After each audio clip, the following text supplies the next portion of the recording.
Welcome back. We are now starting the book of Judges. So in the book of Judges,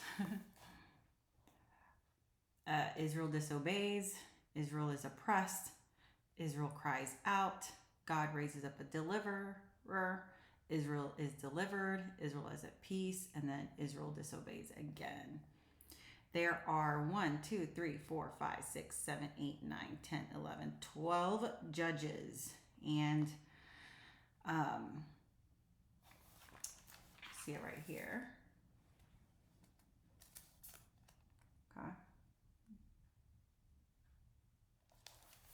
Okay, so let's just get started on the book. I'm excited to see. So Judges chapter 1, the continuing conquest of the land of Canaan. Let's go ahead and start. Judges chapter 1.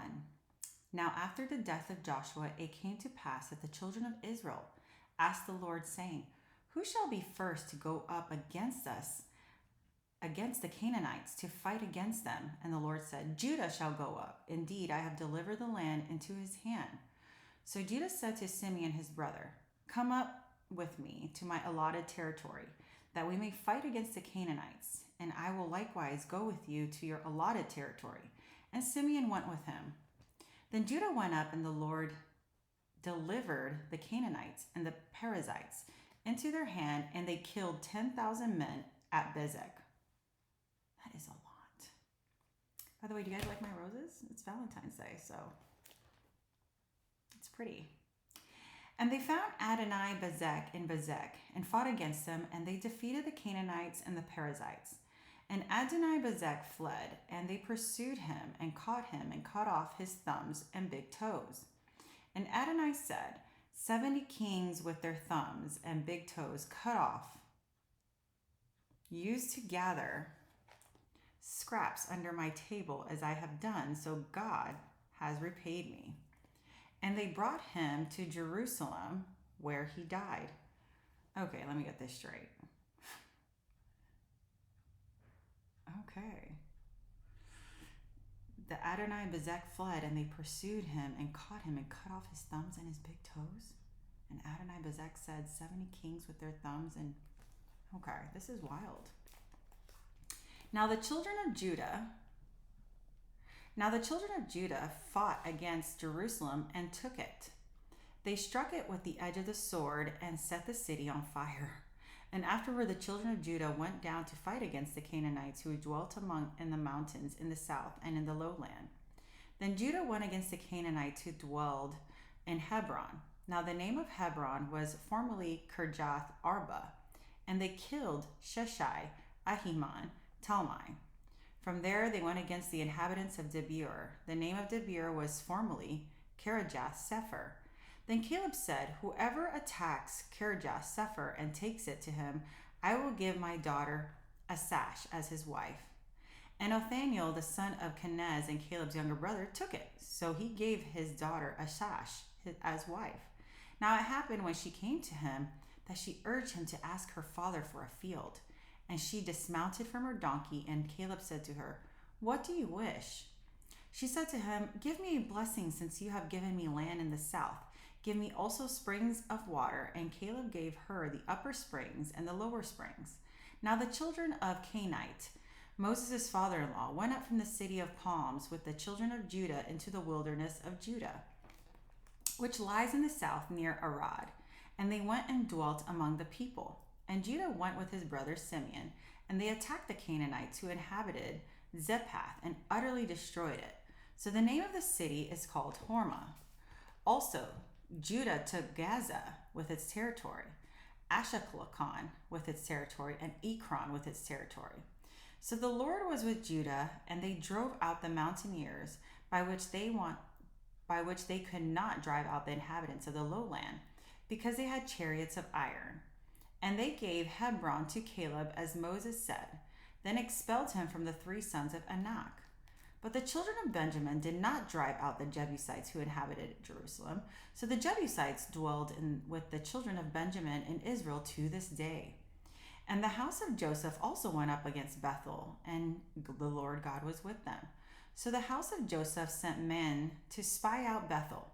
The name of the city was formerly Luz. And when the spies saw the men coming out of the city, and they said to him, "Please show us the entrance to the city, and we will show you mercy."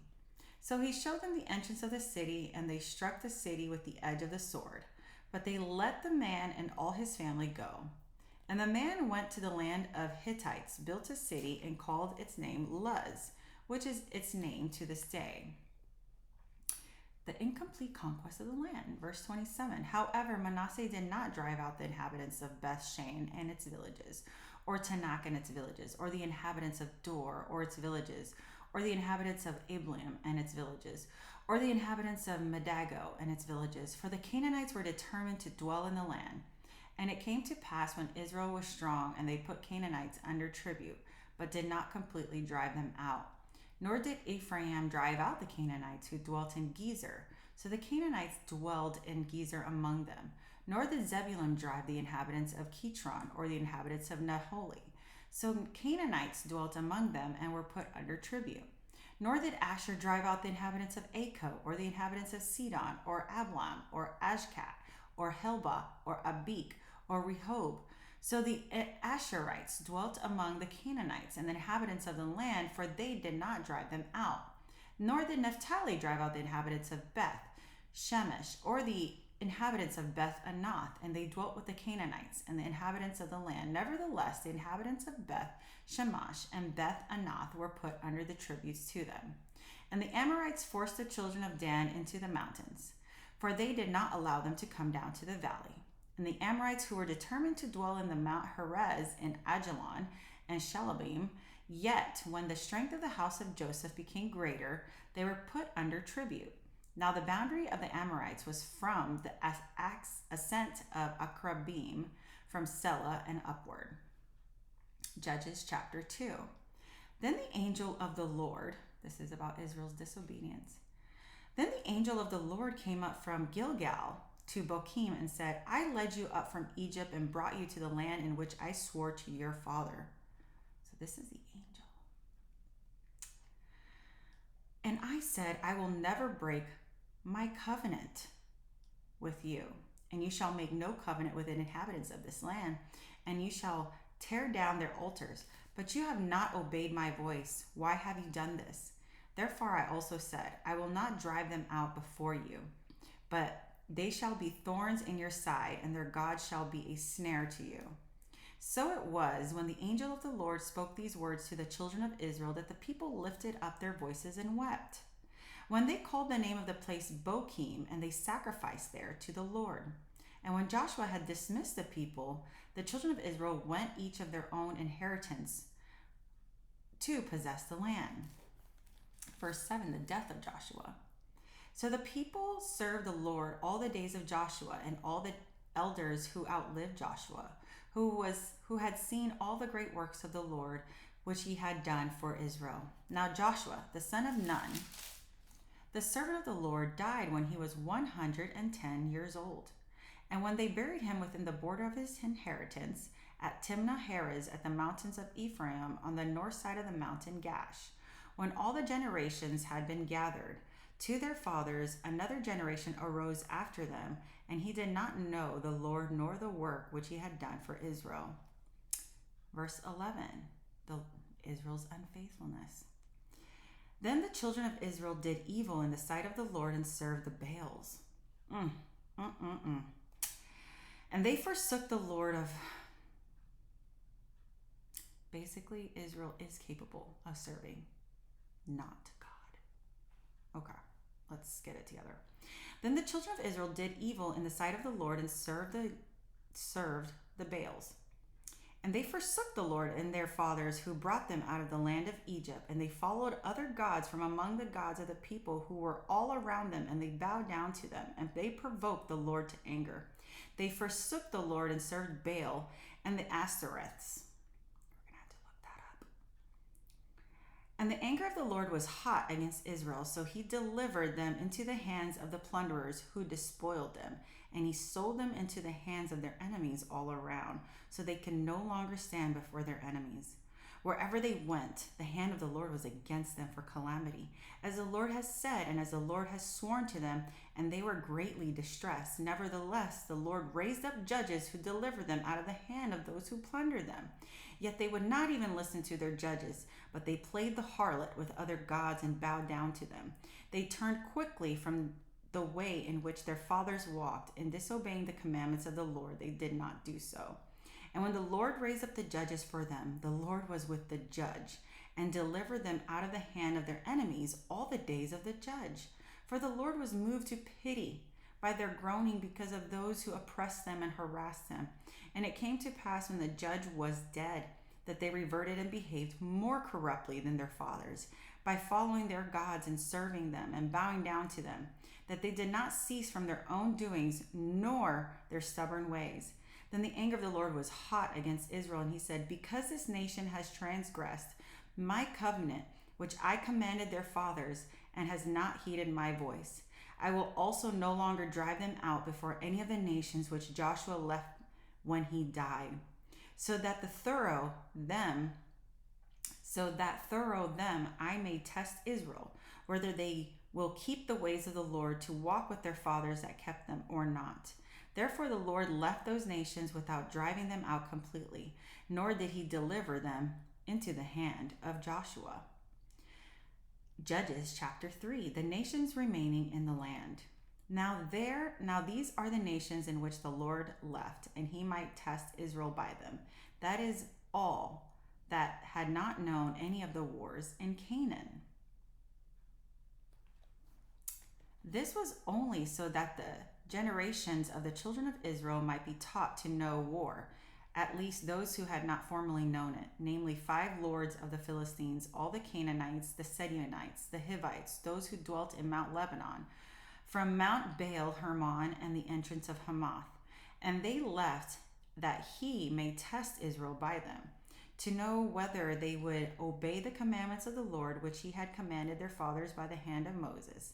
Thus the children of Israel dwelt among the Canaanites, the Hittites, the Amorites, the Perizzites, the Hivites, and the Jebusites. And they took their daughters to be their wives, and gave their daughters to their sons, and they served their gods. Othniel. Ooh, that's the first judge. So the children of Israel did evil in the sight of the Lord, and they forgot the Lord their God, and served the Baals and the Asherahs.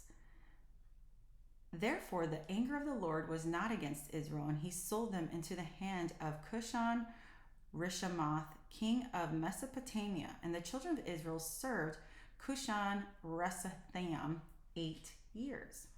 When the children of Israel cried out to the Lord raised up a deliverer for the children of Israel, who delivered Othniel, the son of Kenaz, Caleb's younger brother. The Spirit of the Lord came upon him, and he judged Israel. He went out to war, and the Lord delivered Cushan Rishathaim, king of Mesopotamia, into the hand, and his hand prevailed over Cushan Rishathaim. So the land had rest for 40 years. Then Othniel, the son of Kenaz, died. So Othniel was, after 8 years of oppression from King Cushan of Aram, Othniel went to war, delivered Israel, and for 40 years they were good. The next judge, Ehud. And the children of Israel again did evil in the sight of the Lord. So the Lord strengthened Eglon, king of Moab, against Israel, because he had done evil in the sight of the Lord. Then he gathered himself the people of Amalek, went and defeated Israel, and took possession of the city of palms. So the children of Israel served Eglon, king of Moab, 18 years.